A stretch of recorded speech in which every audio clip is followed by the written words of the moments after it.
right, so hi guys, and this was our first summer reading club meeting, which was extremely well attended, as you can see. But that's okay, that means more Oreos for us. Party says, woo! Yeah, we're gonna eat all the Oreos and you guys don't get any. Okay, so we're gonna start with Miss Hake, who is going to tell us about the book that she read this week. I read Beast Made of Night by Tochi Onyebuchi, if I said that right. It's a story that is got Nigerian cultural references in it, and it's pretty cool. It's basically kind of about this city, Kos, where basically purity is something that's very valued, and people will seek out mages, people who have like kind of a magical ability, and the mages will do basically do this enchantment on them that pulls their sins out of them, and it's a really cool concept. The sins that are pulled out of them end up turning into like these shadowy beasts. Like, so you might have something that's like a little lizard if it's like a small sin, or if it's huge, you can have something like a dragon or a griffin, and it's pretty neat. And then there are certain individuals in this world called Aki, if I said that right again, whose job is to basically slay the sin beasts and eat them.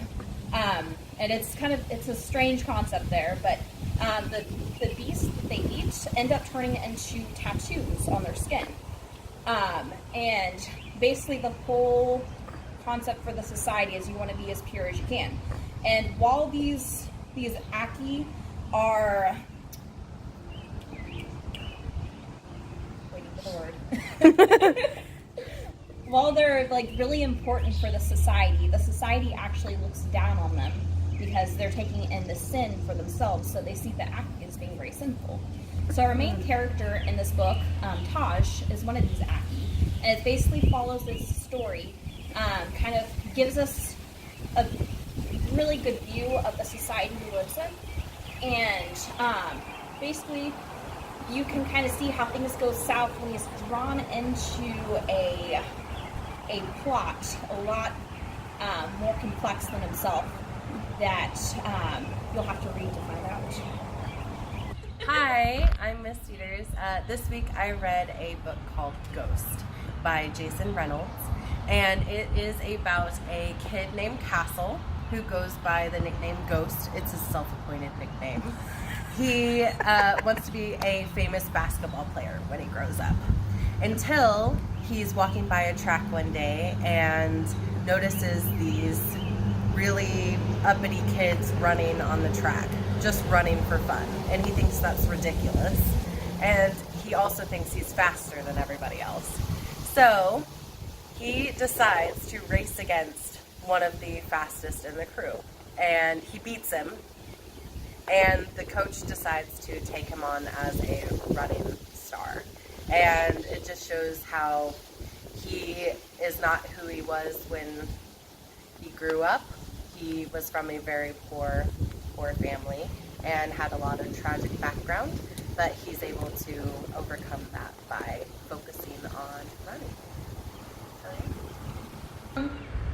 Okay, so my book was called, I talked about it a little bit in the last video, The Lacuna by Barbara Kingsolver.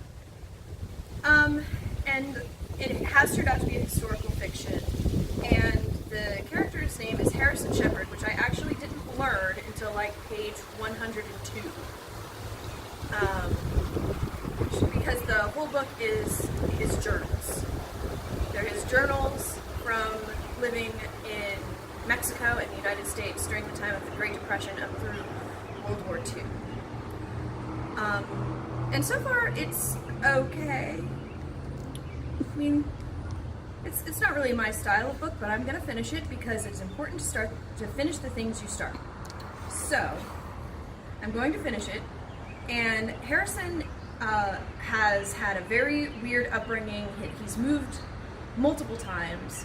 He's pretty much never really gone to school for any amount of time, but he loves to read and he loves to bake. He's really great at baking, which gets him a job working in the kitchen for famous Mexican artists Diego Rivera and Frida Kahlo.